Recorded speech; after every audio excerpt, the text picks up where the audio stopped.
everybody, and welcome to this wonderful podcast that we're recording, this E3 wrap-up. We're going to call this Day 1, I guess, and... Day 0. I mean, the floor opens tomorrow. I'm Jack Gardner, and with me are three incredible nerds that we're going to give you some insights about E3. So prepare yourselves for a unforgettable journey for your ear holes. A journey into mystery, if you will. And God, you're such a nerd. who's all with me tonight? Here, introduce yourselves. Hey, Marcus Stewart is here. I'm Naomi Lugo. And I'm Zak. Just Zak. Just Zak. I'm like Bono or Madonna. Just one name. The artist formerly known as. I'm just a squiggly line with an X on it.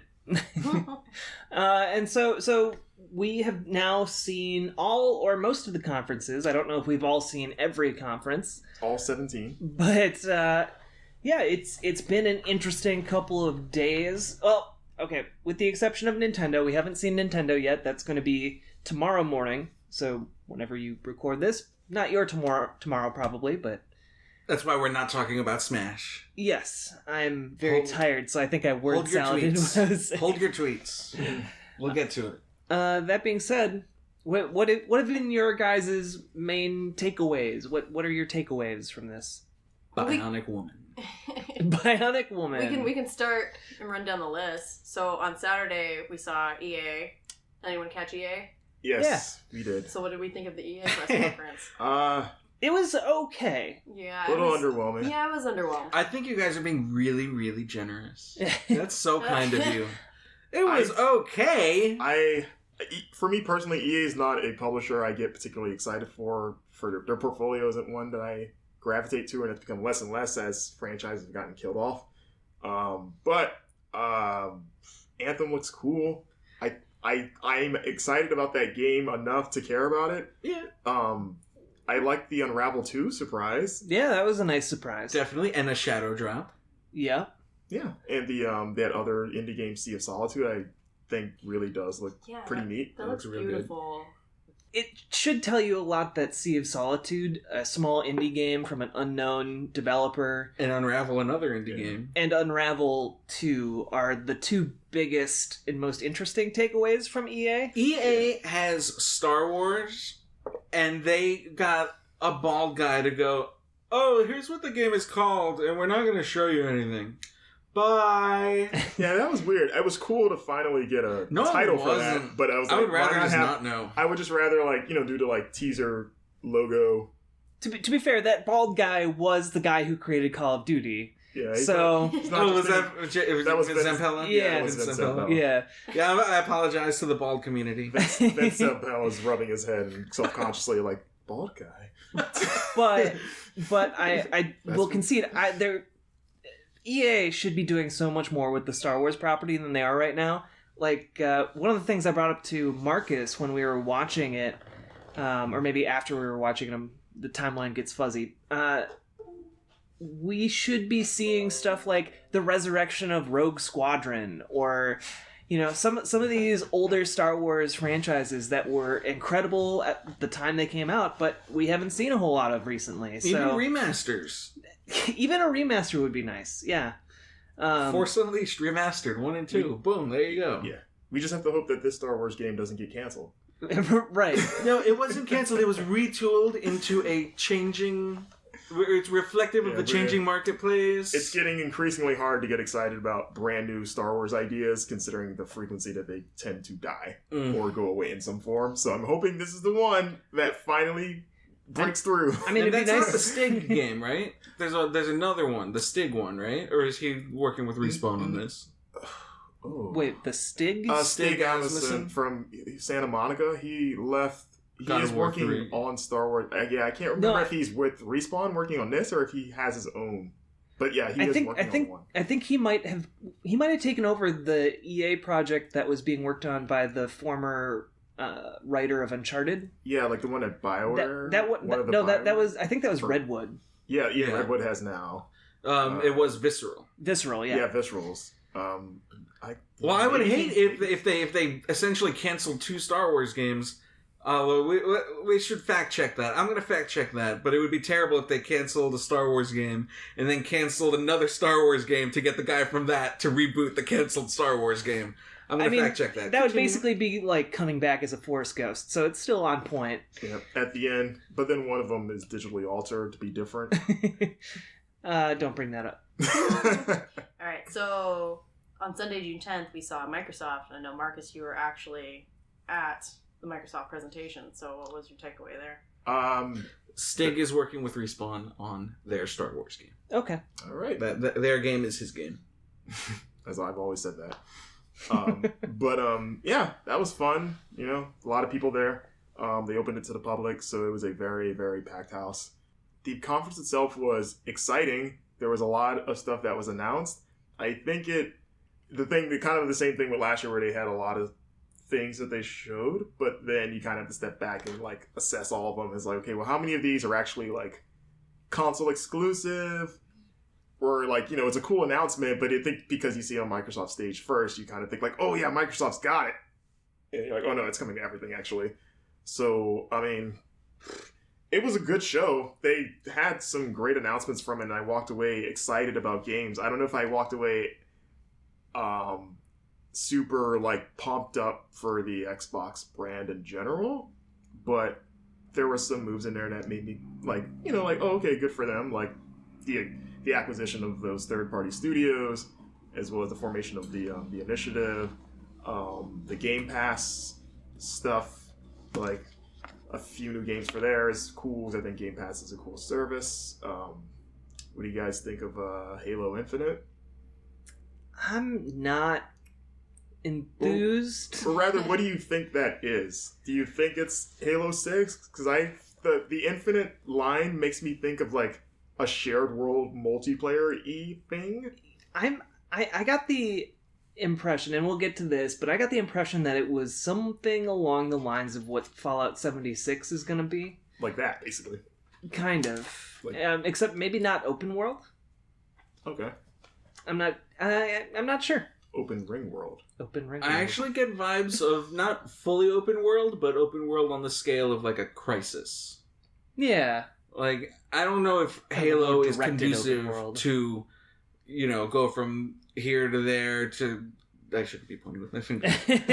From going from point A to point B to point C and, like, getting quests and collecting stuff and shooting everything in an area and then going back. I mean, to be fair, that's basically Destiny. Yeah. And made by the Halo team, or the original Halo team. True. So, but even Destiny, it does it in like the form of a hub. It's not like open world. Yeah, like it's more like an MMO zones kind of thing. Yeah, so like that. I think that Halo is always about the linear structure in terms of you go from point A to point B and do everything in between. Okay. But if they widen it out. Like, a lot of games have kind of experimented, not going, like, open world or overly sandboxy, but in just giving you the freedom to be like, oh, I want to stealth my way through this, or take advantage of a building in Uncharted that I can kind of climb to get an edge on my enemies, and, you know, the whole grappling hook thing. And I think Halo would lend itself to being not open world, but having a lot more space to play around in. Yeah. And then that demo kind of showed off time of day stuff, rain, herds of animals, all that stuff that can be used in an open world, but can also kind of dynamically play around with the traditional first-person linear action of the series. Okay. Yeah, there's a... Like, I'm just flipping through my notes at their conference, and, like, a lot of the stuff I'm seeing is like, oh, yeah, that's coming to other things, and the only, just as a cursory glance, the only stuff that seems to be exclusive is, like, obviously Halo, Gears, Forza, like, the usual suspects, and, you know, like, we've got stuff coming to Xbox One that wasn't available there previously, like Nier Automata, Black Desert. New Game Pass stuff, too. Actually, Black Desert, I think, is only... Yeah, Game Pass stuff. Yeah, it's Crackdown 3, it's kind of like, yeah, the stuff you would expect, and then everything else is on everything else. So, they kind of like they set the table for the future. I mean, literally, because they announced or teased a new console.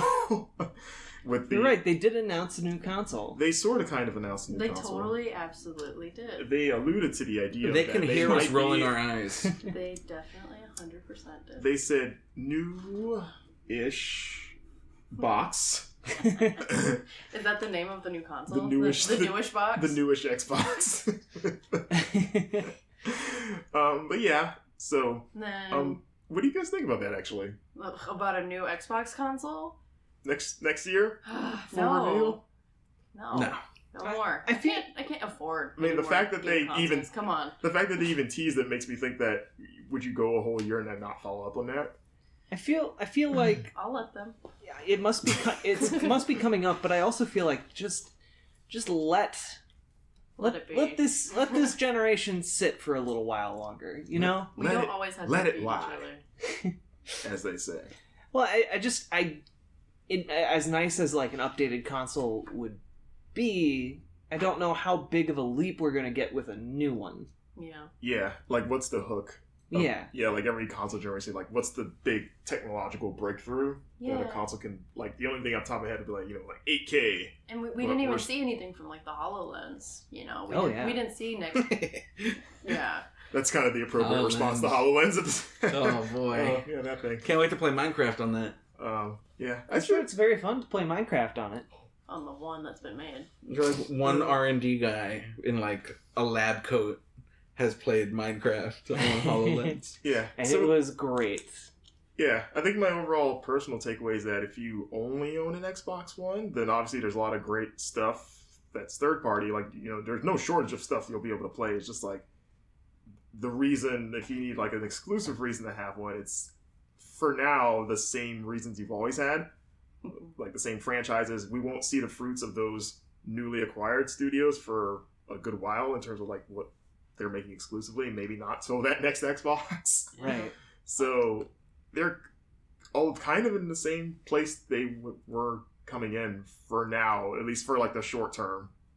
Like, what is their big holiday game that's Cyberpunk? Just kidding, that's not coming out forever. Yeah, like their big exclusive like holiday game. Now that Crackdown 3 is next year. Yeah, I don't think they had anything for this year, really. Yeah, because Gears is 2019, and that was about it.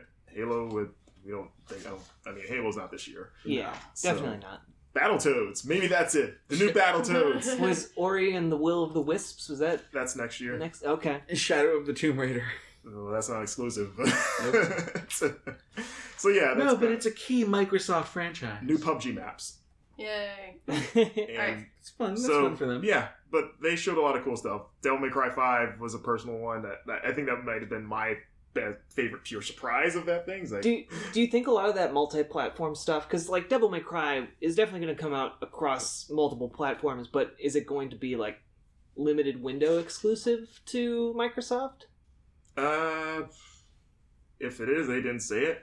And I feel like they would have said that would be for sure. Yeah, that seems like something you would be like, oh yeah. So like there were a bunch of cool reveals, but they were either for things that aren't going to be coming out anytime soon, or it was kind of stuff like I was like, for me as someone that has all the consoles, like sitting there watching it, I was like, oh, I'll just play it on my PS4 or whatever. Yeah. Something, or I can if I want to. Mm-hmm. Like, and then like the same thing. I almost treat the Xbox One as like, it's almost like a Wii U situation in a way where like it's like a Wii U but with third party support. Or I felt like the Wii U during its life cycle, because I had it from like launch of like waiting for their big one first party game and playing it, and then the drought of waiting for the next first party game, like the months of like, well, there's nothing else coming, so like, oh, new Donkey Kong, great, played it, done. I guess I'll wait till the summer until like Mario comes out, and then it just gathers dust in between those big releases. That's kind of where my Xbox is, to a lesser extent, because it has third party stuff, but All right. I mean, I'm kind of in the same boat. I have an Xbox One. I cannot remember the last time I booted it up to play anything. You're going to be playing State of Decay 2 soon. Soon, but I might be playing that on PC. Isn't that out? Is that not out? Yeah. It is. It's out. So after Microsoft, we had Bethesda. So we saw new IP with Bethesda, and I know we're hype about that, right? New Starfield? Yeah. Space RPG, maybe? We don't know. Or we have our new Elder Scrolls finally announced. No release date in sight, but we did get a logo and some mountains. The number 6. We also finally numeral 6. got to see what Fallout 76 was going to be. We saw a lot of Fallout 76. We saw it at Microsoft I as feel well. like Bethesda did pretty But strong in their game. At the same time, I still don't know how the multiplayer is going to work, even though he described how it was going to work, kind of. I think, I've I've heard people say, is it basically Elder Scrolls Online, but with Fallout? And Ragdoll physics. Because, obviously... I don't think it is, though. It looked like it was designed to be a single player... Yeah, well, there was something it was limited servers, like 6-person, 12-person servers? Yeah. I think they said dozens, not hundreds. Yeah. So he also said that you can play it offline solo if you want to, totally. Yeah. So you can treat it like a normal Fallout game. But a lot of people say... A lot of developers say that about games, that they really intend you to play multiplayer. Yeah, I doubt that if you play that game solo by yourself, you will be able to use VATS. I don't think you can use VATS. Why would you be able to use VATS if there's more people there? Right, I don't think that you'll... Even if you play solo, I doubt that that'll be an option for combat. They'll have something else. Yeah, some real-time version of VATS. Narratively, I'm not even sure VATS is in the game at all. Just because of the way where it's set. Yeah. But, well, VATS has always been a kind of a don't worry about it thing, where it's the Vault-Tec assisted targeting system. Yeah, it's didn't that come later? But don't worry about it. Yeah, and it's just one of those. It's a gameplay and story combining, but ignoring how it makes no sense. It's not really that important. It's just a way of integrating turn-based combat into a first-person shooter. Look, a Deathclaw. Yeah. I think far more important than VATS in Fallout 76, it's going to be the base building. Mm-hmm. Yeah.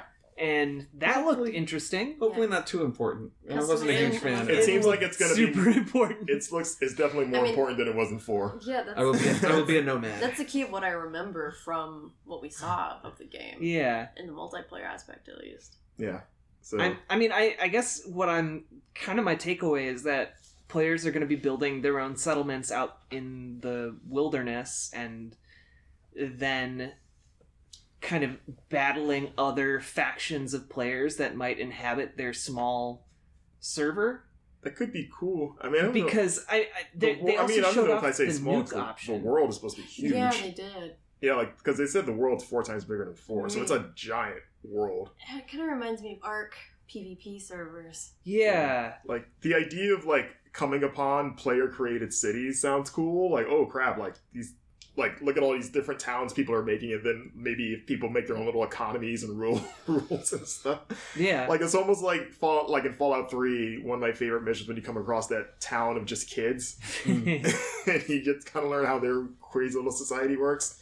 I can see, if they really go deep into building these settlements, you can hire who's gonna guard your settlement and go deep into kind of managing these little cities where breaking out into wars against other players could be something that's really interesting.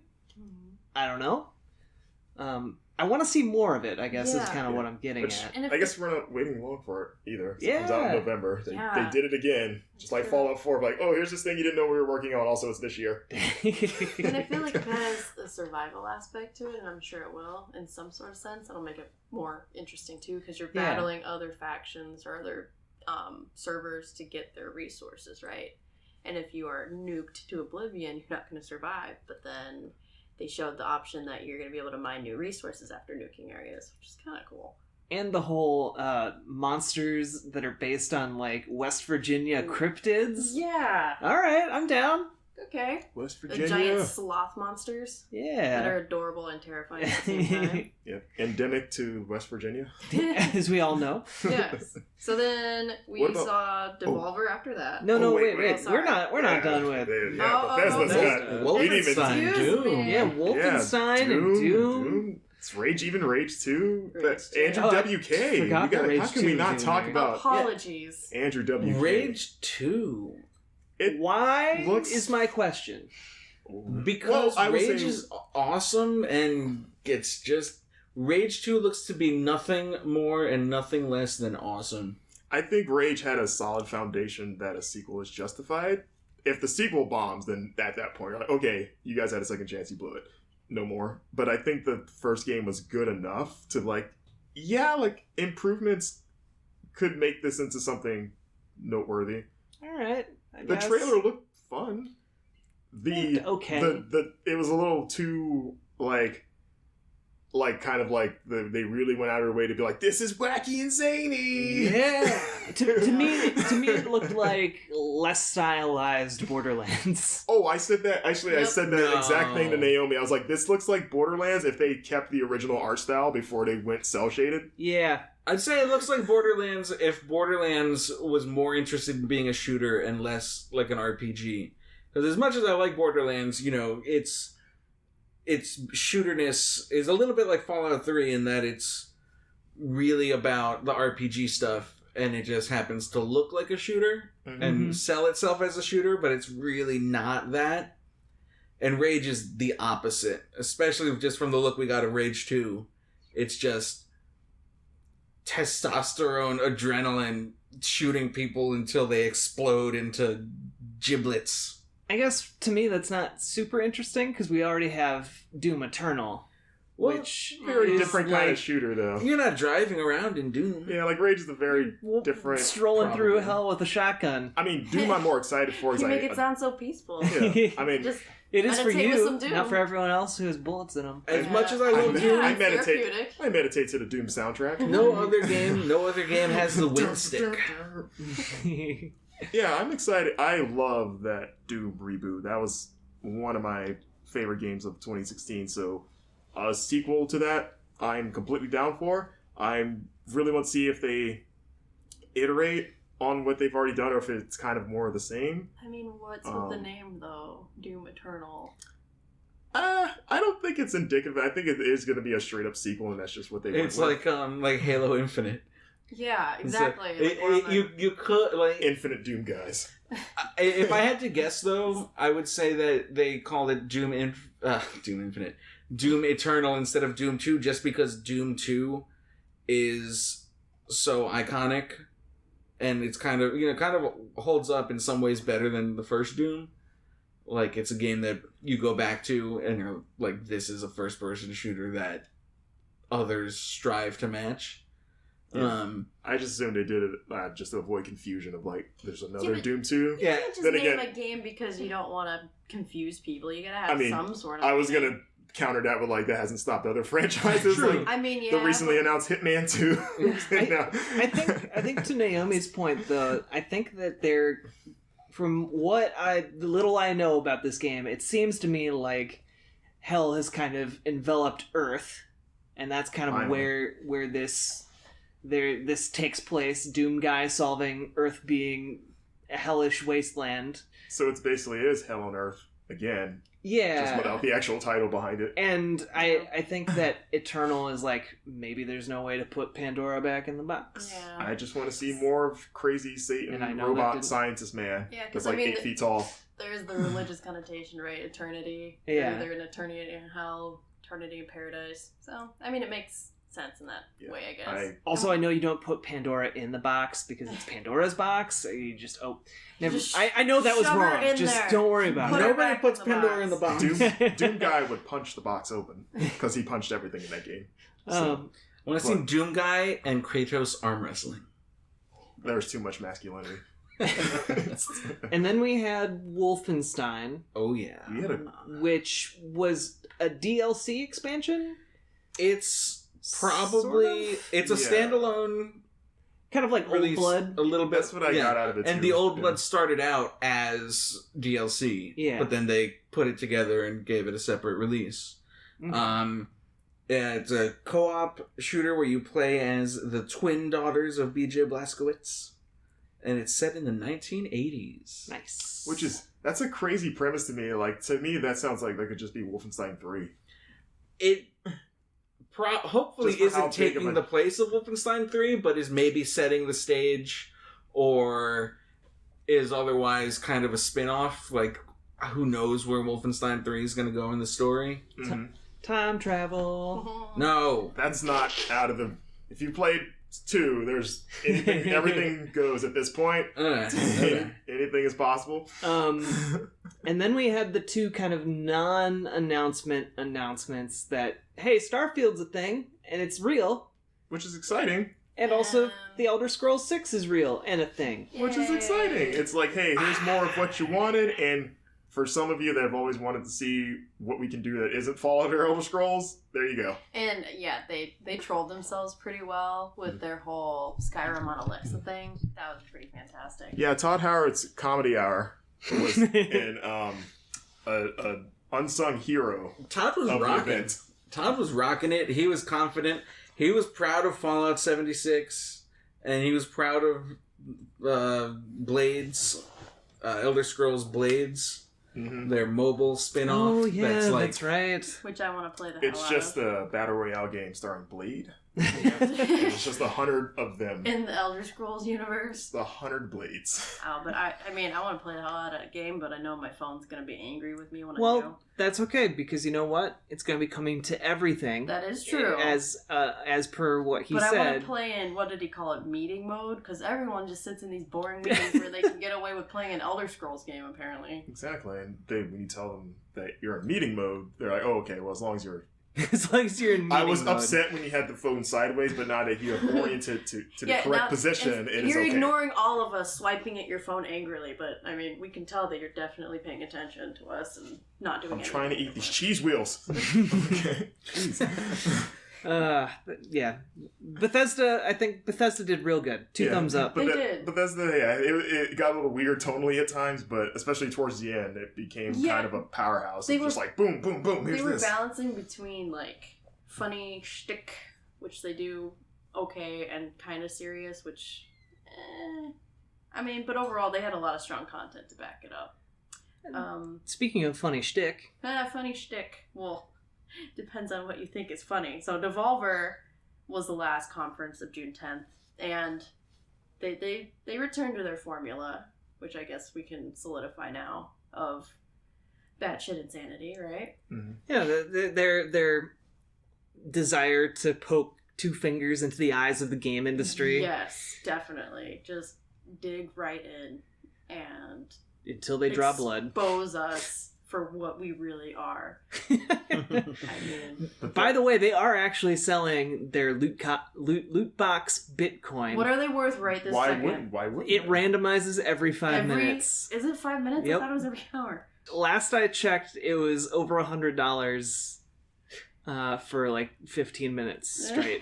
So I mean, I'm why curious. would you not want to buy that? I'm curious to see what the sales numbers on how many I am curious to see if anyone actually bought that. are you going to buy Right it? now, they're worth $75. Oh, that's a deal. Get on that. Are you going to Hurry. buy it? Are you going to be monitoring it all week until you can buy it? Like, acceptable price, I'll throw down.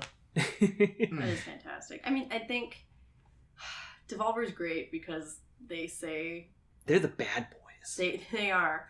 They're the renegades. They are the They legend. say a lot of things that we kind of don't want to say, you know. But we think it. But we think it. Or we tweet it. I mean, it was great to see the subtle things because I mean, there's a lot of unsubtle things, you know, like people blowing up in the audience. Like it was great to see them doing the whole like applause thing where like they were just like, you know, holding their hands out like, like can I get some applause? Typical 'Cause that- game host, like, hey, come on, guys. That was getting a little cringy in some of the press conferences. Like everyone wanted applause after they said every little thing, and so I could appreciate that. Yeah. Yeah, and they showed actual games. 3 games. Three. Yes. And the I can't remember what the first one, but Scum? Scum, which is already out in like pre-alpha on Steam and stuff. Early access. It's like a open air prison where you have to craft and survive. Yeah, and the mechanics on that are actually pretty cool because they're trying to make it as realistic as possible. Like they have a mechanic where if your clothing gets wet, you'll be heavier or you'll start getting cold, stuff like that. Where it's hyper realistic, but it's set in this ridiculous space, which is it's still cool.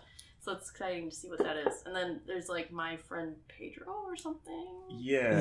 Yeah. With the Banana. Yeah, the talking banana, and that looked Looked bananas. I remember that started out looking Graceful. like, what a jokey thing, and then it gradually became like, I want to play this. you're like ballet pirouetting with like your John Twin Uzis. Yeah. Like John Woo, the 2D game. Like constant bullet time. if John Woo made a movie with David Zucker from Airplane. Movie references. I like how you had to clarify that. Yeah, for a second I wasn't, but then I was like, maybe I should. Yeah. So, But yeah, a lot of pirouetting and bullets flying everywhere, and a lot of double arming, just, dual wielding, just arms outstretched. There was a moment where he threw a pot up, like up, a and frying then he pan? shot it. A frying pan up, and he shot it, and the bullets ricocheted and hit everybody who was up there. And I was like, okay, It looks I'm in. glorious if you're good at it. It's I mean, it's the movie Shoot 'em Up. I don't know how forgiving Yeah. it's going to be. But yeah, it looked fun as hell. And they also announced a From Software game that released in the early 2000s that they are remastering and re-releasing for modern audiences, which was Mech Wolf Rage, something like that. It sounded like a made-up game, but it is actually a real game, I It kind of guess. just looked like It's a like- made-up game too. one of 3 From Software games that we got this week. Which actually, briefly, we didn't talk about Shadows Die Twice.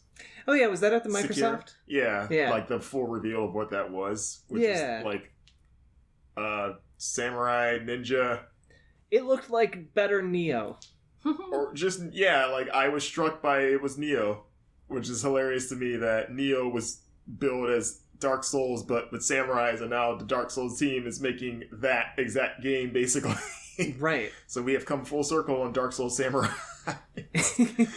like now the actual Dark Souls team is just going to do it. So, yep, that's coming. Although the big question mark there is that it's being published by Activision. Yeah, that was interesting. When that logo popped The up. more cynical among us are like, oh boy, Eh, how are they gonna monetize this? every time you die, you have to pay money. Probably poorly. See, I don't think. I'm being an optimist. I don't think there'll be anything like that in this. I hope not. Loot boxes. Yeah, no, I don't think there. I think loot box is the last thing any person wants to do right now after the great loot box inquisition of last year, Position. Yeah. as evident by EA's little spiel, like, hey, yeah, we know, we're sorry. So, That's right, you're sorry. Alright. But yeah, so going on to today, we opened up with Square Enix's If You Blinked, You Missed It. So they're power 15 minutes. There. I came here from Irvine and was like, oh gosh, I'm gonna be late. They're gonna start without me. And I got there half an hour late and it was over. It was surprisingly brief. And it was brief enough for me to watch it They put right the- away. They put the brief in briefing. Oh yeah. Yeah. And So what did they actually show? But they packed a lot. They packed some good stuff in there. they did. They showed 2 new IPs. One was Babylon. What was it? Babylon something? Babylon CGI trailer. Babylon Platinum Games. Something. Yeah, Platinum's new 2019. game. Because Platinum's working on 10 projects at all times. Yep. And, What else are they working on, by the way? Everything. Bayonetta 3. Oh yeah.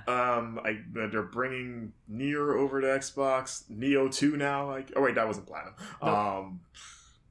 There's other. I don't know. They're always working on something. They're relatively light by They're their very- standards they're right busy. now. Yeah. Oh, and they're working on Metal Gear Rising 2, but they haven't announced that yet.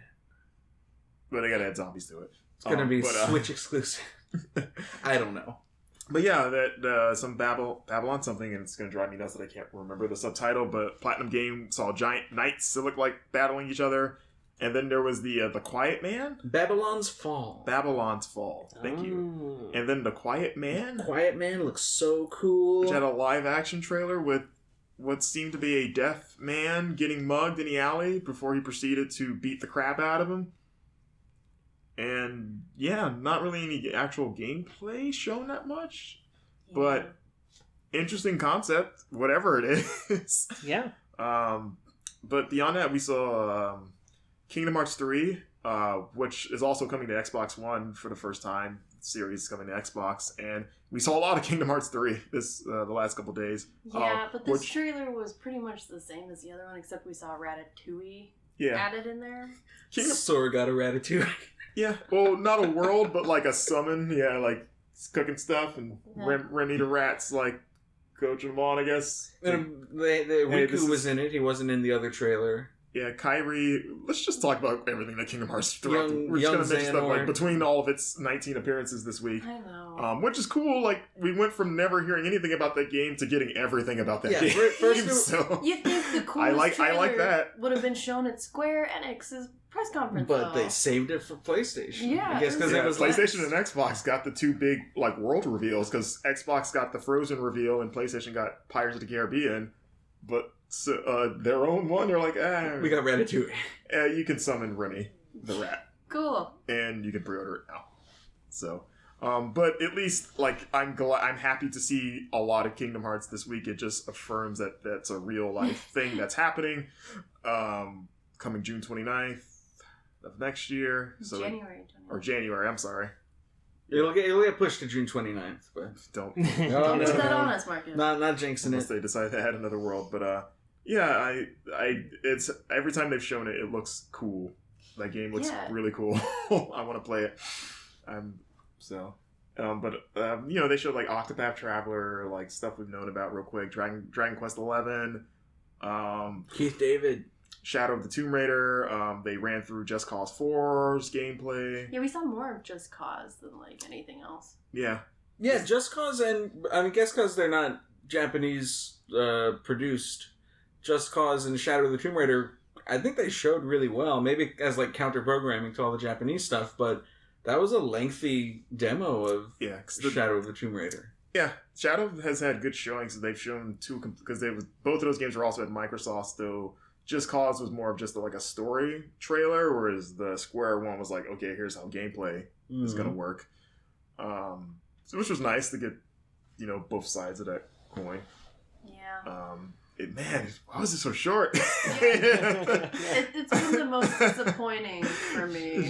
It was very much like, man, all right, we're done. I wonder if they started out of being like, we're going to have a massive Kingdom Hearts 3 blowout. We're going to show off all these new worlds and all this massive gameplay. The cast is going to go up on stage. We're going to have everyone go up and take a bow. And then they're like, let's just make the game. Let's just maybe do more trickle out, have more stuff trickle out before it comes out. But just worry about the game. Keep the surprises close to the chest for now.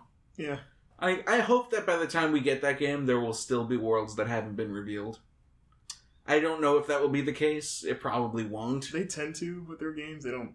I'm trying to think of a game where they straight up said everything that was in it before it released. I feel like there's always a couple that you don't know about. I hope. Yeah. We know about like Kingdom Hearts 2? I think they advertised Tron. I remember that. I think the Winnie the Pooh thing was a surprise in 2. Oh, it was in 1 though. So it was a different kind of thing, though. But yeah. Yeah, Tron was in another one too.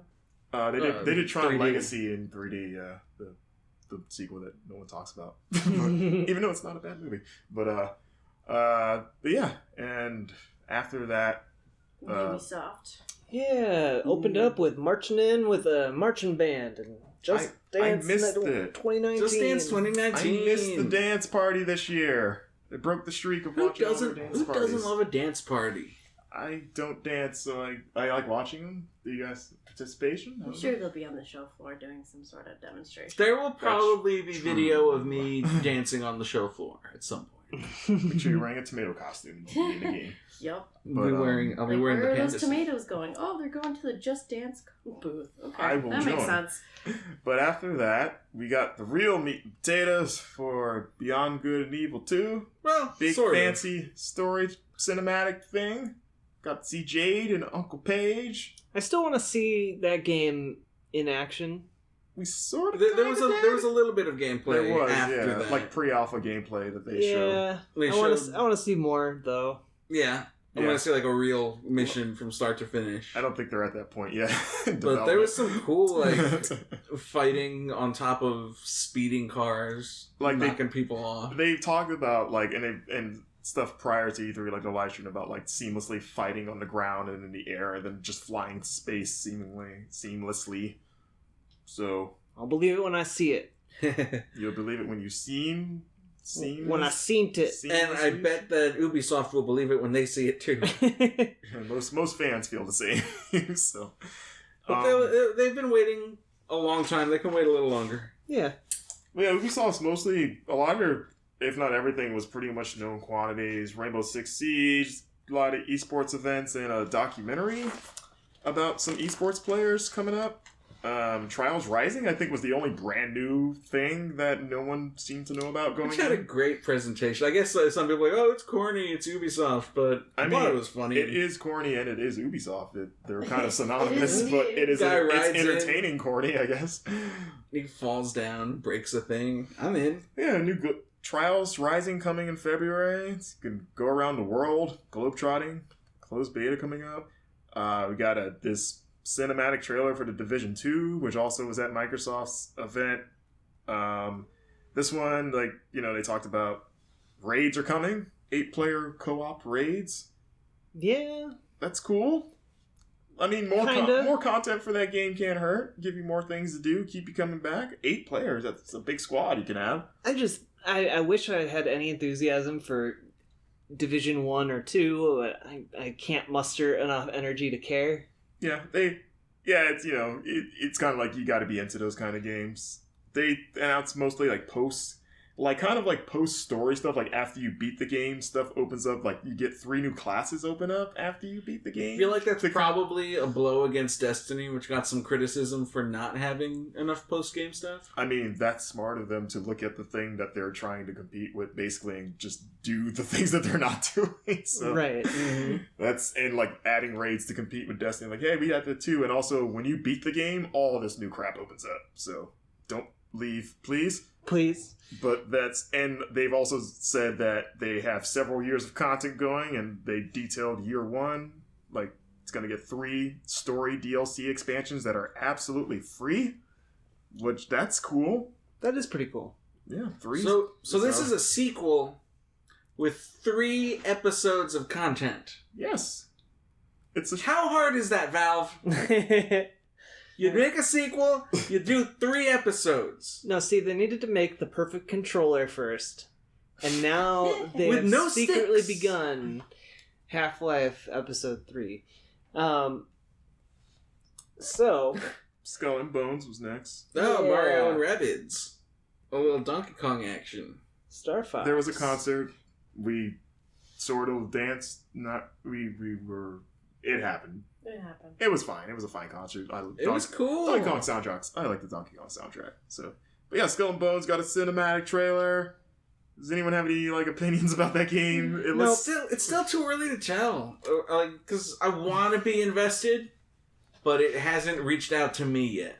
Everyone's already been burned by the Sea of Thieves. Yeah, though to be fair, this is a pretty different thing that they're doing. Pretty different, but still want to make sure that content's there. They are both the like shared world things, but yeah, it was just them talking about just how the world works and kind of setting the plot or like the setting, I guess. And I don't know if there's a campaign, so to speak, but yeah, it's coming next year, and there's an early beta coming up, I guess, soon.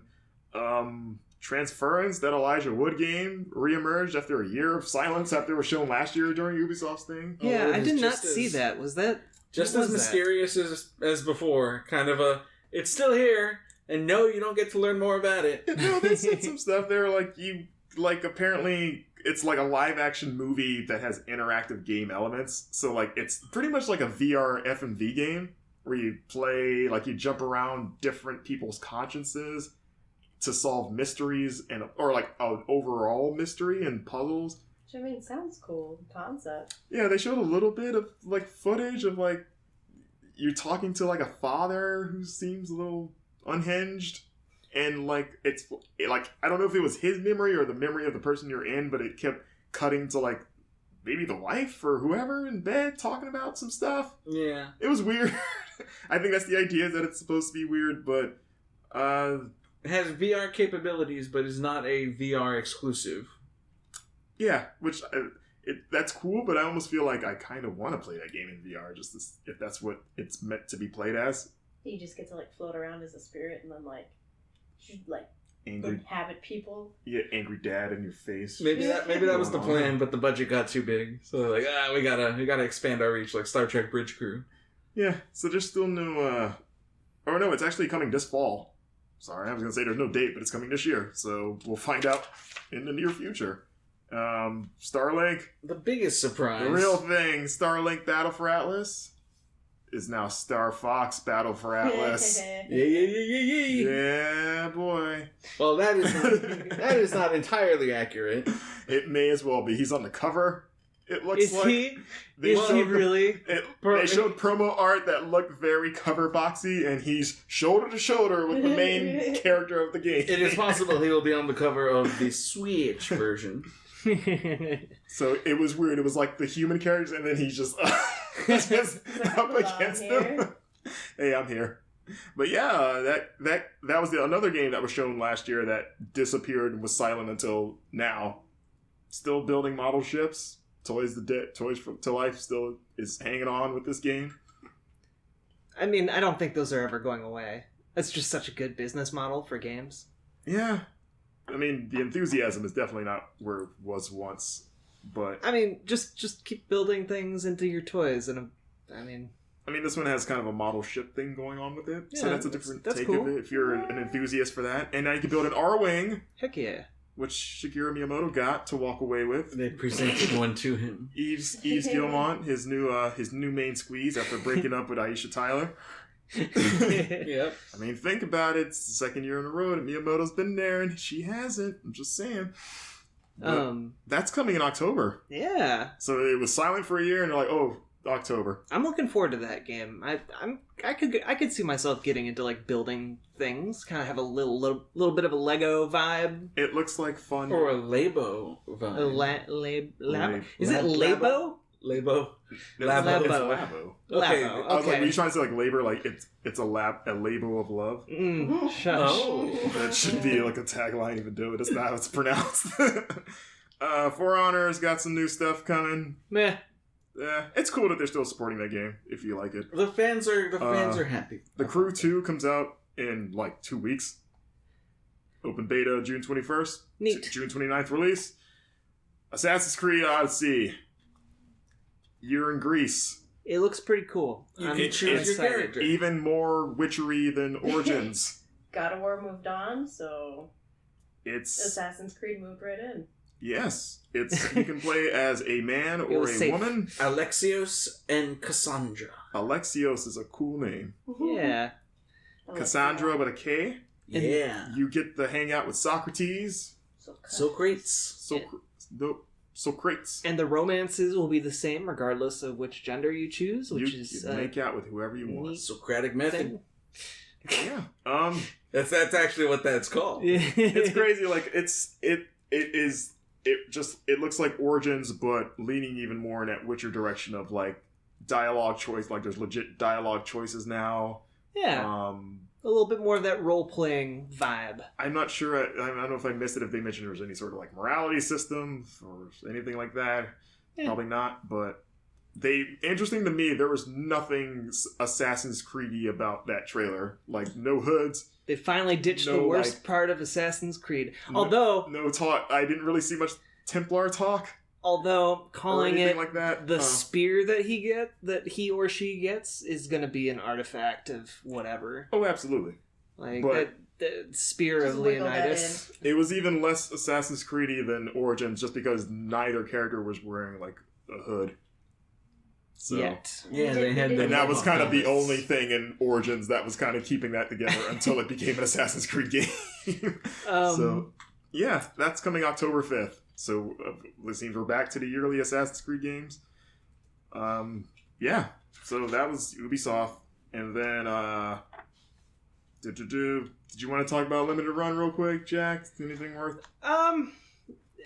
just check out Limited Run Games. They're doing a lot of good work. They had their own little press conference this year, which I thought was really charming and adorable. But they announced a bunch of games coming to physical releases and to different consoles that they might not have originally released for.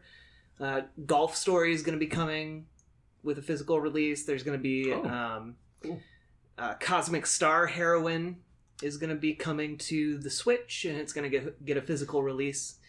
That's a fantastic name, by the way. It really is. It's pretty great. It was on. I think it was only on Zeboid. PS4 before. That's my new player gamer tag. Zeboid Games. Oh no, Cosmic Star. Yeah, that one. Cosmic Star Girl. Okay. Um, Or Cosmic Star Heroine. Yeah, that's what it is. Yes. Yeah, okay. And so just a bunch of really fun stuff coming to physical release that never really had it before. That's about it. Okay. PC gaming show we missed. We need to eat sometime. They had folks. some PC games. They look cool. We saw some stuff like a new Oblets. Is it? Ooblet. Do you pronounce it Ooblet. Ooblets or It's gotta be. Oblets? A new Gotta be Oblets. ooh, 'cause- Ooblet. Yep, just like that. I didn't know there was an old Oblets. Ooh, oh no, like a new trailer for it. With no release Still no date release yet, date yet. but we still got adorable. Oobs. That game looks Oh my cool. god, yes. I oops. wanna play Ooblet. I need to look that up because I have not heard of it until just now. It's very cute. Yeah. Been Yes. floating around the last couple of years. Still doesn't have a date, but it looks cute as I all get am out. incredibly supportive of these oobs and ooblets. Please, please. Or as the French say, Sure. Ooblet. Ooblets. Ooblet. And that brings us to Sony's press conference, Which just ended. which just ended. And was very was bizarre. in nuts. its It started format. off, Shaky start. let's say it started off, and we were in a state of confusion and, dare I say, disillusionment to a degree, and maybe even to a degree. Some of us. Some of us. Anger. No. Let's say Uh-uh. Zach was optimistic. I thought it was cool. Naomi was I wasn't angry at a all. little peeved. I wasn't. You were weirded both out by very I sassy. was I was I not was- weirded out by their setting. I was a of little- random wedding venue. a little in the middle, but probably leaning closer to Naomi. Of just like Well, confused and it just was a just little weird. I mean, it just looked kind of unprofessional. I get why they did it. It led into the Last of Us trailer, which There's, by the way, if you haven't seen it, it started out with them in a little church, yeah, and like there's like a tiny packed in screen a church. that like a bunch of journalists sitting in the back row, I'm sure couldn't see. The mic was echoey, and like the, You see, like you said, it was a great description. Like it looked like someone's wedding video I to a mean- degree. I mean, but that was the intent. but yeah, though. there was. I mean, I get why they Yeah. did it because seriously, until it led they- into the Last of Us trailer, which was set in the exact same location. Yeah, until that trailer started, we were just like, "What are they doing?" I mean, which is kind of cool, but in practicality, not so much, because then you have to shuffle everyone over to the next.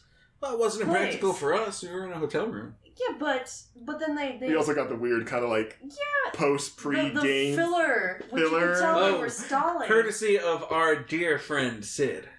I love Sid. My that best was- friends are Sid. Is it Sid with an S or a C? With an S. And I saw on Twitter. Oh, I mean, with an S. Which someone is just said fine. that we saw more of them describing the press conference than the actual press conference at one point, and that seemed pretty damn accurate. Yeah. Well, that was in the very beginning. And Yeah, okay, so it got better. They definitely we- they righted the ship. Yes, we got a lot of hype from that Last of Us trailer, which I felt we lost after that weird transition. But then they did Yeah. pick it Well- right back up. Before you do, what did you guys think of that Last of Us trailer? I mean, nuts. It was stunning, really. so violent.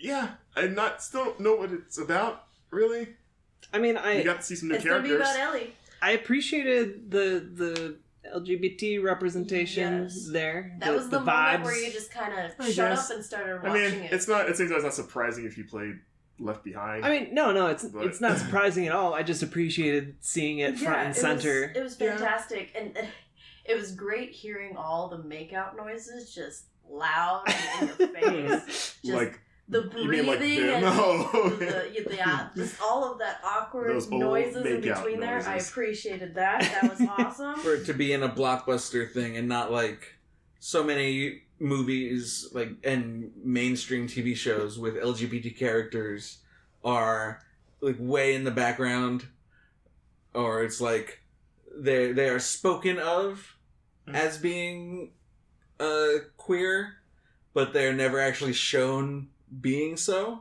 Right. Short of. But if you go into like CW and Netflix and Sense8, oh man, Sense8 is crazy. That there you can it's a little more open, but it's they didn't kiss in Deadpool 2.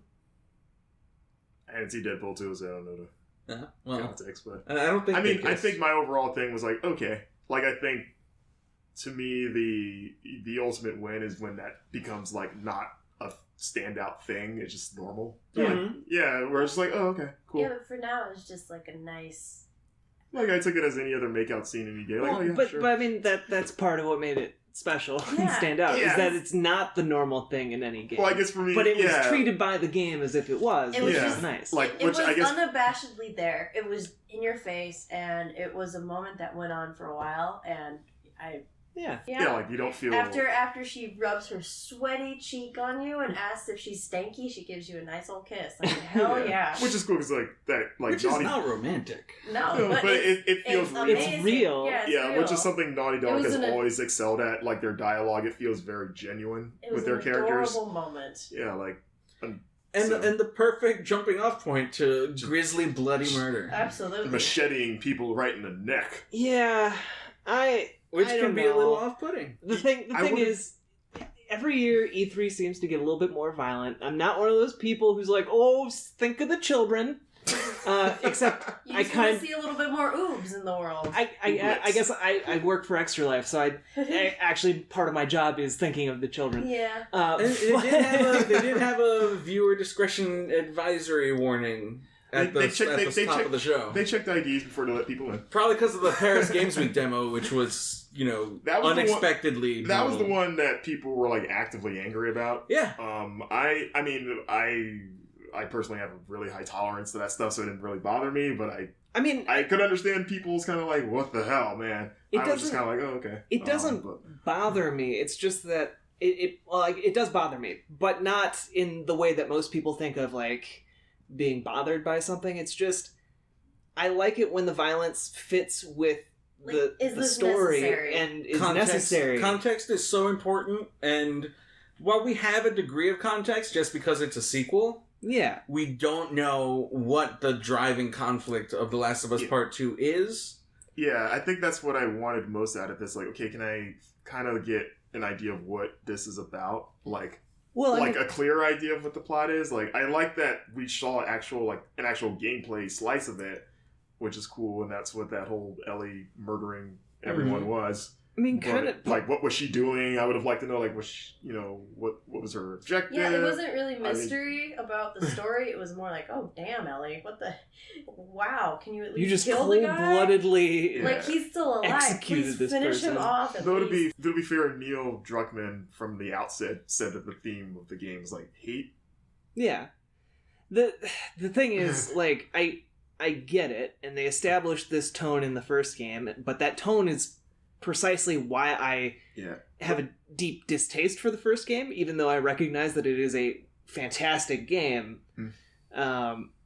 But like I think the first game is pretty clear in painting Joel as kind of a monster for being how brutal he is in this brutal world. A monster, like, or a survivalist, because he has to protect this young child who's extremely. That's the question they're asking is, how far should you have to go, and how far do you take the excuse of having to protect the child? I mean, this guy that's had this brutal world kind of shape him.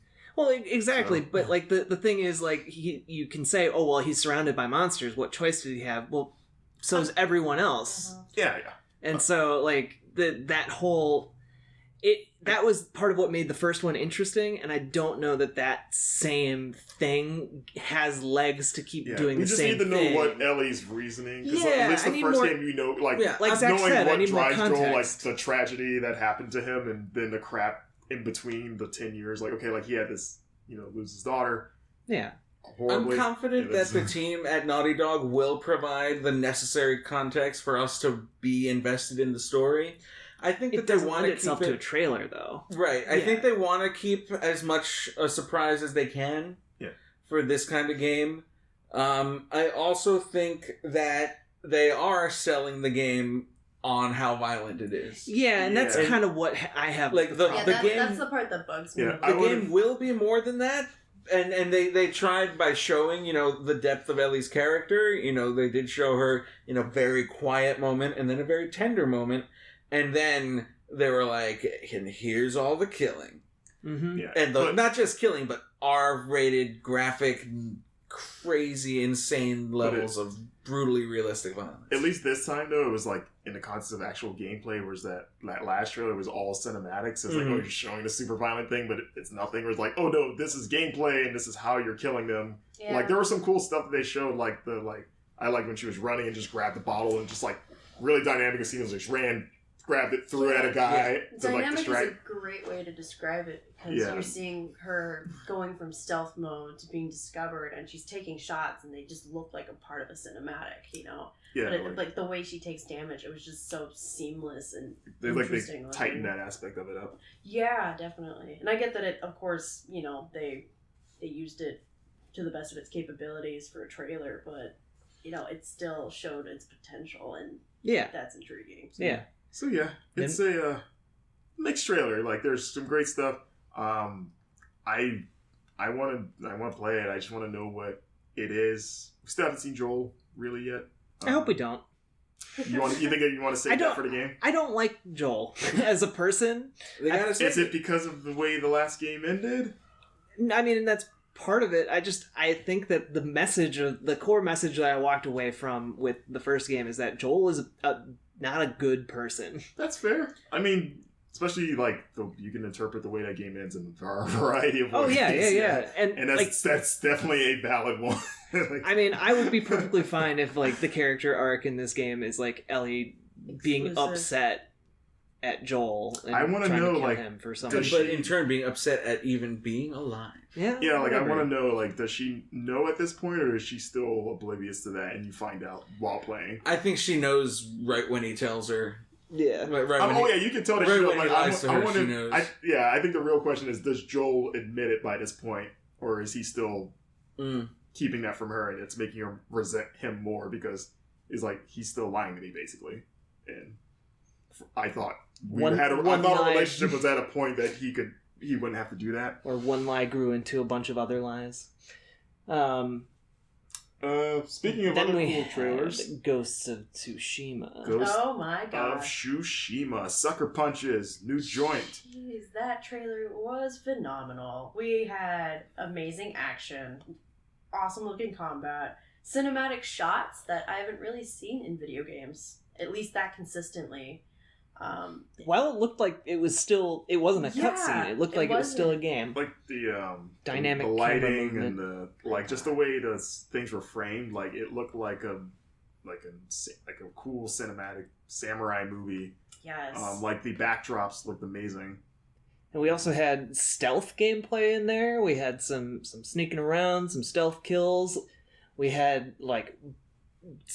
I would call it bullet time, but there aren't bullets. It's like sword bullet time. Kind of like like Arkham or there's a game I can't place that kind of did a similar thing of like that moment of pause and you get a chance to like just For Honor almost. Actually, or like almost that was very Arkham Knight. Yeah, or even Breath of the Wild, like the kind of like dodging and then opening up the slow-mo counter and giving you a chance to hit a bunch of people within a few seconds. Yeah, and having that in there, it felt like I was watching someone playing and I think Zach, you said Akira Kurosawa movie, and I think that's right on the nose. Yeah, we all had Kurosawa vibes at different points during that trailer, which is a huge compliment. But I think out of the four of us, Zach, you weren't as keen on it. I was less keen, just in that I was so blown away by that very first takedown, and that extremely samurai quick slice, and a guy falls down, gets to realize that he's dead. They were doing that a lot. They were like feeling their stomachs. I noticed a lot of enemies were like, and then they're like, oh. But like that very first takedown, I was like, ooh, combat is different in this game. Mm-hmm. And then the very next second is kind of a combo that you can see in a million other games. Yeah. And we don't know enough about how the game plays to have a judgment, but I kind of feel like it's not going to be as different as I was hoping it would be, but I really like the dynamic camera movement. It's not like what's kind of becoming standard, the over-the-shoulder Souls-style camera that we see a lot, and we've seen adopted in Assassin's Creed. This seems closer to like a Neo. This seems like it could be a little different. It's a little more free moving and a little quicker. I was definitely taken in by the final fight on the under the tree that was shedding its leaves. Straight up duel. The somatic. I thought that was beyond gorgeous, and that sold me. That was what finally sold me. I was kind of, interested and invested, but not over the moon until then. Yeah. Yeah. But I think we're all safely over the moon, if potentially for different reasons. Yeah. It's a great year if you love samurai games. Lots of samurai. It turns out. And I have a feeling that this game is going to be able to differentiate itself a little bit more from Neo and Sekiro, Shadows Die Twice. In that I feel like it will have more of like a stealth aspect to it. Yeah. Because the combat just does not look like it's designed to go on for long periods of time. It seems like a more well-rounded game where it's like Shadows and Neo are very much action only, whereas it's more like, oh, you can do action, but we also can do stealth. Well, or like platforming, like the little grappling hook thing that he zipped up to the top of the building. Like there's more than just like go in and just cut everybody up. Well, that, and I don't think that this is the kind of game where just running in headlong is going to work. Like, that's why the stealth mechanics are there. Yeah. Because I get the feeling that it's the kind of game where you will be able to cut people in half in one, well-timed or well-executed move, but maybe the enemies can also do that to you, Almost closer to a Tenchu. Yeah. I was getting kind of some Tenchu vibes. Okay. Samurai ninja game. Samurai. All right. After Ghost of Tsushima, we've got Remedy's new game. This was a surprise. I didn't know what to make of this one. Control. Yeah. I can't control you. It was definitely a surprise. We know that they've been working the entire trailer, just completely kill the mood. I don't know what that puddle of mud blaring. No. But it was like we knew they've been working on some stuff, but we didn't know anything about this. I didn't think the thing that they were working on was this far along. So it had a very strong Quantum Break vibe in terms of like the lady it seemed like was tapping into some supernatural powers. The tagline being "Join the Bureau." She's like maybe an agent, some kind of, or maybe battling against an agency. But... I mean, if you say so, I did not know what to make of that trailer at all. She had like some kind of weird alien tech gun. A lot of shifting cubes in the trailer. It was like she was in like an alien spacecraft. I'm on the website for the game right now, and it says, "For centuries, our elite organization has kept the public safe from unseen forces. Men in Black. Our mission is to expand the limits of human understanding and contain those elements we cannot yet control." Is control bold? No. But it's written in like a typewriter, like government 1960s kind of. "Join us to enter the hallowed halls of the oldest house," capitalized, "and take your place among the ranks of silent heroes." Heroes is misspelled, Heros. Is that part of the mystery or translation? Heroes. Signed, Zachariah Trench, Director, the Federal Bureau of Control. Sure. The only question is, do you think there's a live-action TV show tied to it? Whatever Remedy does, I'm in. Quantum Break is not my favorite Remedy game, but whatever they decide to do, if it's what they want to do, I want to see them do it. Yeah. So that's coming 2019. Yeah. Next year. And what was after that? The Resident Evil 2 remake. You called it, Zach. I called it. Right, we Rushmore'd this one. Yes, we did. We did Rushmore this one, which you should totally listen to. And we got to see that game, like, in full after a couple years of nothing. And like it looks like Resident Evil 4 style, but 2. Yeah, that over-the-shoulder camera, but as with the eloquent story. as I just put that. That's the tagline. Resident Evil 4, but 2. It says on the back of the box. Yep. Mm-hmm. And it's enough of like a brand new experience. It's not a remaster. Like, people are gonna be calling it a remaster. No, this is definitely and that a is remake. wrong. It's a remake. Yeah. You know, it's a remake to the point of being a reimagining, even much more than the remake of the original Resident Evil could be qualified as a, had the fixed cameras, tank controls. This is, This feels like a Final Fantasy VII style right. remake. The way people shouldn't be asking for Resident Evil 8 right now, because this is the next game. The way people shouldn't be asking for Final Fantasy 16 because 7 Remake is the next game. Mm. So there'll be other stuff. There'll be spin-offs. We'll probably get a proper first-person Resident Evil 8 at some point down the line. Oh, absolutely. But this right now, Resident Evil 2, is the next Resident Evil. And it looks really cool. And it looks... 2 is my favorite of those old school games. They made zombies scary again. It was a pretty creepy, like, especially knowing what that game is already. It was like, this looks legitimately terrifying. It's dark. Again, so that's an accomplishment to make that. He's got his gun in one hand. Leon Kennedy has his gun in one hand and a flashlight in the other. So it's going to be really dark, at least a lot of the time. Nothing in the trailer suggesting that Claire will be playable yet. I would imagine so. But that's such a big part of 2. It's hard to imagine that she wouldn't take be. that away. And the same, there's Sherry and Ada were playable in the original for brief moments. Yeah.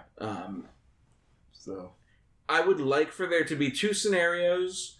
I wouldn't mind if they're in a predetermined order.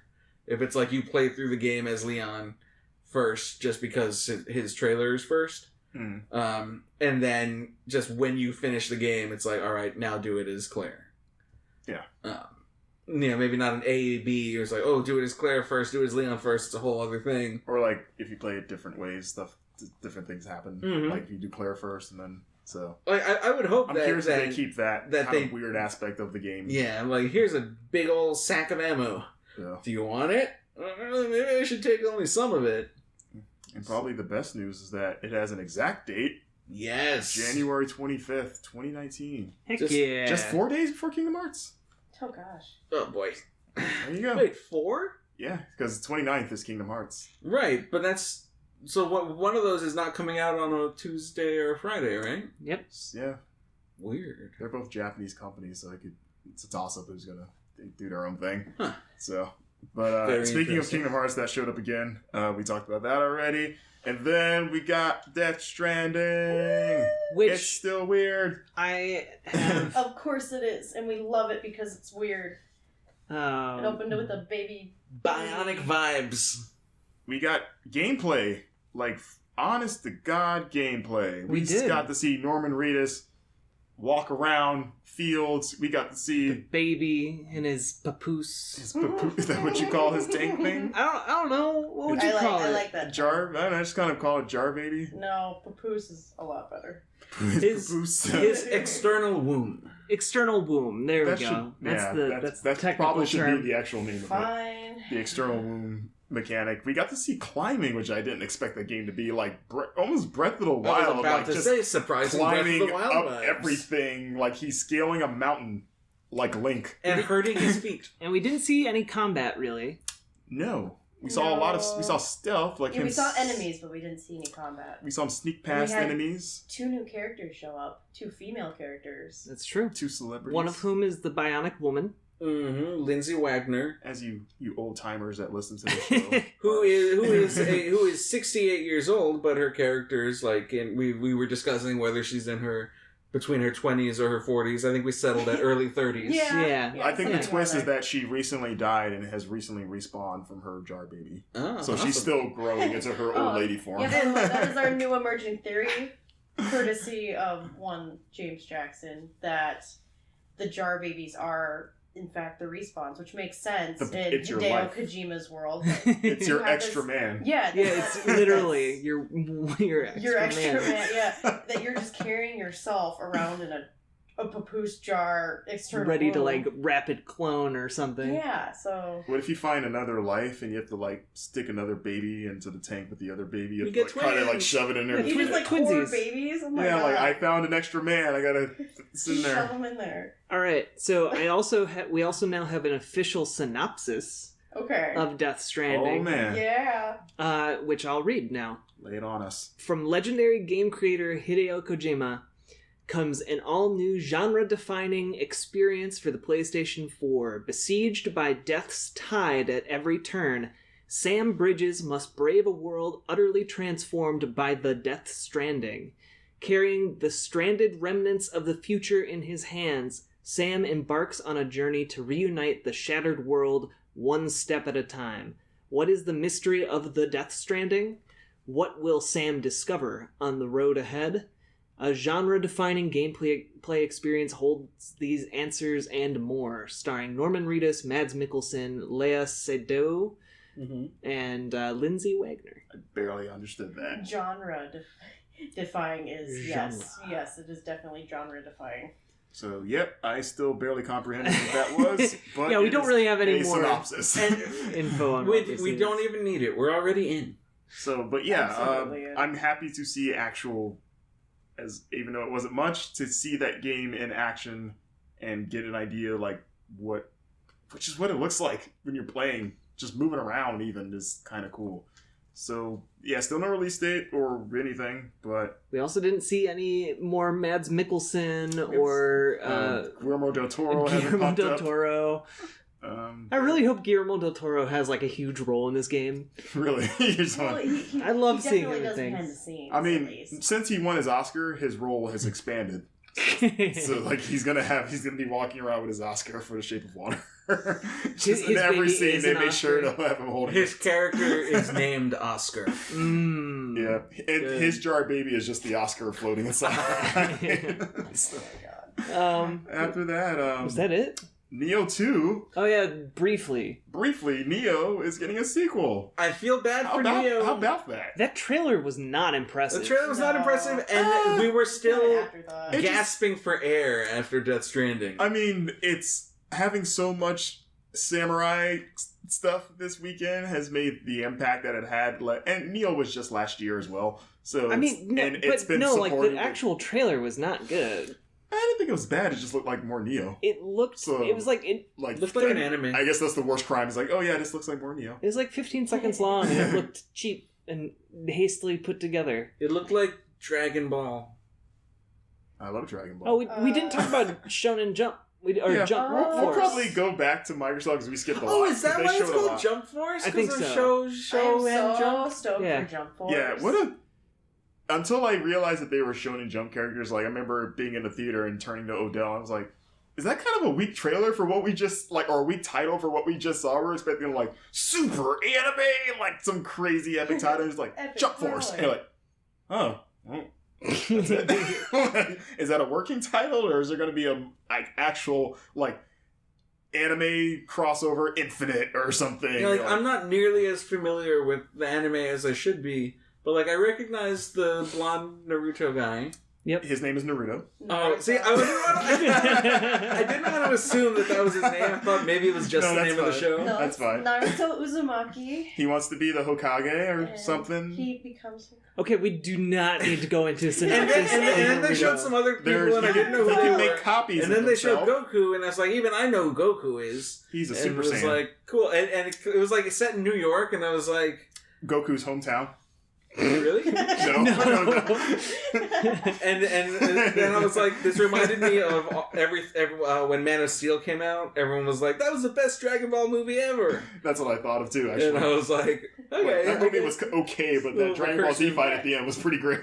I mean, and then at the end we saw Light Yagami briefly, and it's, from Death Note. Light Yagami and Ryuk, his Shinigami. And it's like, are we Gosh, you guys are just throwing all these terms around to mess with poor Zach. So wait, I know that. Is he gonna like write in his book and then Goku's gonna like shoot have himself? a heart attack? Or I guess whatever. I don't think a bullet would...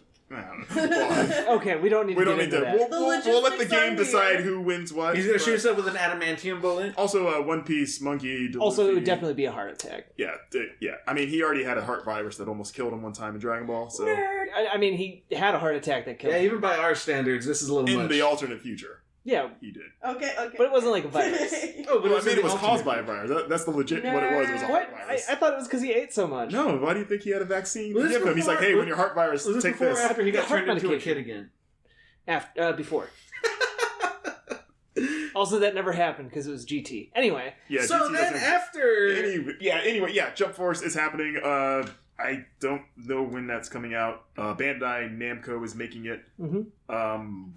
Don't have any platforms for it. After Neo was Spider-Man. The best game ever. Does whatever a Marcus spider might can. be a little bit biased. Spider-Man does whatever a spider can. Spins a web. He's Any a size. PlayStation number 4. He's got skills. And a whole bunch more. So, it felt like a microcosm. Ladies and gentlemen, of... Marcus. That's the official theme song. You'll hear it in the title every time you boot up every time you boot up the game. That's what starts it. We don't know at what point in the game this demo. We got one of our interns to sing the song in Insomniac. Yes, but yeah, we got a gameplay slice. We got to see for the Spider-Man nerds out there, myself. It takes place on the Raft. Which we've seen in Civil War. Criminal prison in the Marvel Universe. And we got to see him take on a whole bunch of villains. Like, the trailer last year, we just got to look at Mr. Negative. This year, they're like, here's all of the villains. We got to see him take on Scorpion and Electro. Actually, Electro was the bulk of it. Electro looked like Professor X. Yeah, Professor X with a terrible burn scar. He looked like Sid. He looked like James McAvoy in Split. Okay. Yeah, I can see it. He looked like other bald people. He looked like Kevin Spacey. He looked like Vince Zampella. Alright, one more. Maybe don't bring up Kevin Spacey and Vince Zampella as like a direct comparison. He looks like... Especially when one of them is... He looked like Alan Arkin now. Yes, let's do that. And yes, Alan Arkin, my favorite bald man. I'm a Steve Austin enthusiast. I don't have one. I didn't know I had to have a favorite. Me neither. I did not come prepared Terry for this. Crews. Yes. Good choice. Dwayne the best Johnson. one. Sorry, Terry Crews is better. Yeah, they're both good. He can draw. You don't know if The Rock... They sure are. The Rock... Do you know how many crowds The Rock drew back in the day when he wrestled? Not the same thing, Marcus. But the better one. Anyway, Scorpion, Rhino, Electro, Mr. Negative showed up again, the Vulture. Everyone was just ganging up on Spidey. He battled all of them in the prison. Eventually it spilled on top of the roof, where he proceeded to get kind of gang assaulted until a certain someone showed up. And we don't know who that was. We don't know. It's Other than tease, that, but Spidey recognized him. And it's you. Who do you think? In your expert opinion, who was it? No pressure. Off the top of my head, maybe Miles Morales just because he's teased, but I don't think it's him. But well, that person. Wait, was that person rescue him, or was he the last member of the Sinister Six? Maybe. Okay, that could be because he was accosted by 5 villains. I think it was 4, wasn't it? Negative, Vulture, Scorpion, Electro, Rhino. Yeah, I guess one more. So like Doc Ock. If you're going like you got to have Doc Ock if you're doing a Sinister Six. I would go with Green Goblin. It might be a Sinister Six villain. It might be Mysterio because Mysterio is going to be the villain of the next Spider-Man movie. Mysterio is not the or if not Green Goblin, Doc then Ock. maybe a Harry Osborn, his buddy. Look, I just want Mysterio to be a mainline villain in a Spider-Man game. I don't think that's too much. Hey, he was great in the Spider-Man PlayStation. I liked when they made him a joke in I think Spider-Man 2 or 3 for PS2. Yeah, Spider-Man 2. When you just beat him in one hit. And Spider-Man dropped a great line of when he introduces himself as Mysterio, and he's like, I think I ate a bowl of Mysterios for breakfast. That's Tobey Maguire. She's funnier. Completely crapping on that character. But yeah, maybe Mysterio. Why not? Get Mysterio. He's a cool villain. But yeah, Spider-Man got villain gameplay and stuff. That's coming September 7th, which has already been Spidey's the big feature on the... I was going to say E3 Coliseum. That's now what it's called. Yep. LA Convention Center where E3 is As he should be, because he has saved so many lives. It's the least we can do to repay him for his selflessness. So, and then they had an extended gameplay demo right after the show was over. Because PlayStation didn't know when their conference began. It was kind of like the Return of the King of conferences, where it had 3 different points it could have ended, and it just kept going. They're like, it's over. Here's the next game. Because then they showed the From VR Software. version of From Software's Walking Sim. What's it called, Sid? Tell us. It is spelled... From Software has another new game. It's a VR game. It's called Deracine. See, we tried. Deracine. Sid couldn't even be bothered to try. I mean, I think he was afraid. wise. He was afraid of making a fool of himself. We have, which I would have been nerve. too. You don't want to be the guy that the internet rips on like he completely butchered that beautiful looking project. Deracine. It's we don't know what it is. We saw shots of a house. It was very. It's a very pretty house. Yeah, nothing supernatural or crazy about it. A flower. As far as we know, I mean, there could be supernatural craziness. The second coming of PT for all we know. Yeah, definitely Resident Evil 7 vibes, just because it's an empty house. Yeah. I mean, there was nothing sinister about the trailer. It was just kind of just more melancholy. It was just mysterious. But then that's almost scarier coming from, from Software. It also opened up with like a weird fable type fairy tale thing. Yeah, like the wolves. There was like a 2-headed wolf. There was like an illustration, from like a fairy tale book. Yeah, no idea what that is or when it's coming, but it exists. And that was about it from Sony. There's also something about dreams. They did a little thing about that. I think I don't know if this was previously confirmed, but you can play 2 players in Dreams. So if you're an artist and your friend is also an artist, you guys can clash about your respective visions. About, hey, don't put that bridge there. I was going to put it over here, you son of a bee. And yeah, that sounds fun. And Trover saves the universe. That was, just to kind of touch on some other stuff that kind of slipped through the cracks. Cuphead's getting DLC. Yeah. Woo! I love Cuphead. It's one of my favorite games of last year. A new character with it too, Miss Chalice, who was the one character in the game. She's playable. What was the name of that again? The delicious main course is the name of the DLC. Okay. And it's coming next year, and it comes with a whole new world, a new island. So more levels. Battlefield got a story trailer. Got to see more of that. We didn't talk about Gears of War at all. There's 3 Gears of War. Didn't. There's Gears of War. There's a lot of Gears of War happening. There's 3 of them. There's Gears of War XCOM. Lead. There's Gears of War XCOM. Gears Tactics.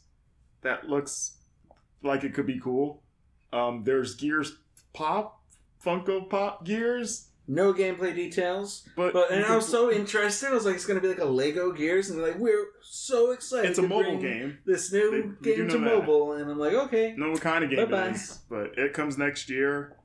And then Gears 5. The thing. I'm not excited about Gears of War anymore, guys. Did you like Gears 4? No, I didn't play it. Okay. Gears 4 was good. I was done after 3. I felt like that was a good number to end on. I think Gears 4 had some really cool gameplay ideas, like the stuff they did with the storms that would change, and there was some cool. I'm semi-baffled at how kind of forgotten that game quickly became after it came out, considering how big of a deal it was going in. I think because I played and I was like, this was really good. Why don't people talk about this? I think the Gears franchise squandered a lot of its brand loyalty with Gears of War Judgment.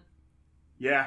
Felt like a cash-in. Yeah. Judgment's yeah, it's not. I mean, it's fine. It's okay. It's not a bad game. No, it's just kind of... But I think that they kind of were aware of that, and they're looking to mix it up with 5. Yeah. Like Naomi said, it's the first game with a female lead, Kate from Gears of War 4. Mm-hmm. Seems JD is kind of in a supporting role this time. And who's her partner? I forgot the other friend's name. But I like he was in 4 too. I like the bit where he asks her, she asks him, why did you really come along with me? And he should be like, well, because it's a co-op game. I'm player 2. Player 2 hit start, and I appeared. I have to be here. You think I want to be here? Well, Dom's not here, so... Gears 5, Marcus Phoenix is in it, as he was in 4. It seems to... it kind of, story-wise, picked up at a weird, out-of-context point. I don't know how far removed it is from 4's plot. Was that Marcus Phoenix in that demo? Yeah. He didn't look old. Yeah, I'm assuming it took some time. Like, he's clean-shaven. Like, I thought it was like a prequel or something, because he didn't look old, but then it was like, but then I see JD. And he looks very different. Yeah. Like, his arm is all messed up, seems. And... So... Yeah, really some weird. time has passed. And she's got some connection to the Locust now. Which was established in 4. Okay, I didn't play it either. Yeah, like, they're... Or Judgment. Or 3. Or 2. I played the first half of 1. Gears Gears of War lore masters. Oh yeah, I know. I'm currently sitting with the Gears wiki open in front of me. It's like, well, I could tell you everything. I'm a expert. It looks, I like Gears. Gears 4 had a lot of cool, zany things that they introduced that worked. So I'm curious, I'm happy to see if they continue to build upon that. Let's see, Dying Light 2 was announced. I love me some Dying Light, and I love me some Chris Avalon. I like even more the way that they kept supporting that game for years. I think that's really cool. That was so nice for fans that like that game. Yeah, I appreciate a lot of how things have been run around Dying Light. I have major gripes with the story, and if you want to know what I mean, you can read my review. But, I'm willing to give the series another shot. Big emphasis on choices in this one. Can shape the entire world around you based on how you decide things. So yeah, Dying Light 2, finally. No date. Is that about it? Yeah, but I mean... let's see, Battletoads, that's a new Battletoads is coming. It feels weird to just brush it off because that's sort of cool. but we don't they know didn't show anything. We know it's 2.5D and there's 3-player local co-op, but they didn't show and we only know that footage or anything of it, just the logo and some comic booky. Right, they just put text up that said this is what it's going to be. It's a funny little trailer. It was a PowerPoint. Devil May Cry 5. That's kind of a big deal. We did mention that. We mentioned it, but we didn't really talk about it. Starring Billy Idol as Nero. Capcom is making this, and it is a direct sequel to Devil May Cry 4, so it is not following up on Ninja Theory's DMC, which I'm torn on. I don't care. They'll bring it in at some point. They'll do like a cross-dimensional rift. I guess I'm happy regardless, because I love that reboot game a lot, but I love the classic series, so I guess it's kind of a win-win for me. I'm surprised. I thought that series was done, so I was more surprised, we're going back to that now. Imagine if after The Amazing Spider-Man, they were just like, let's do Spider-Man 4. Bring back Toby. Hashtag bring back Toby. That's kind of what that feels like, actually. Let's go back to the old one. I mean, I don't think that continuity ever really mattered for the Devil May Cry games. Oh, the story. I mean, I don't know anyone that's like, well, actually, that's not true. Well, the continuity is a mess. The continuity mattered for, maybe the first 2 or 3. In part 2 is set after 1, and they didn't like the story so much that every game since then has been before 2. Yeah, which is hilarious. 3 was before 1, and then 2 4 was so bad. We never get to see what happens after Dante rides into hell. Yeah, presumably 4 and 5 see him fight hell.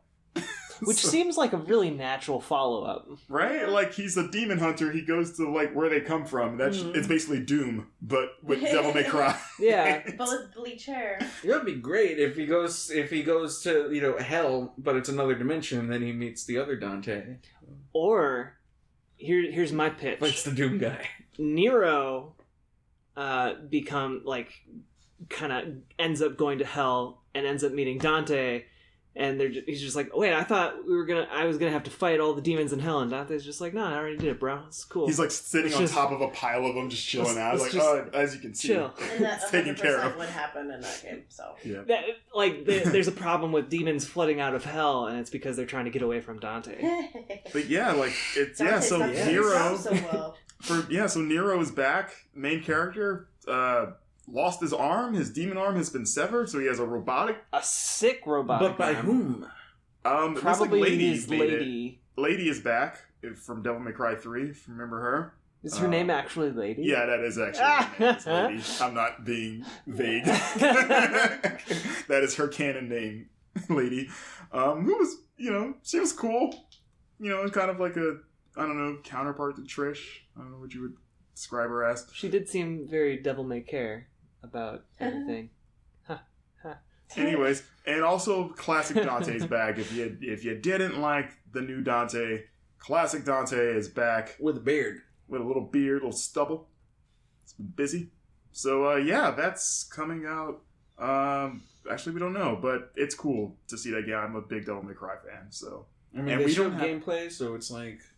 And we don't have a lot of stylish action games, or as much as I would like. So, yeah, and I think that kind of covers all the big stuff. It's been a crazy few days. Yeah. It's about to get crazier. Heck yeah. Into the Breach we go tomorrow. That's not. So. I haven't played Into the Breach yet. It's a really good game. You should. I want to. Thanks for listening, everybody. We'll be doing more of these recaps. And, yeah, hope you enjoyed listening. It's not goodbye. It's see you later.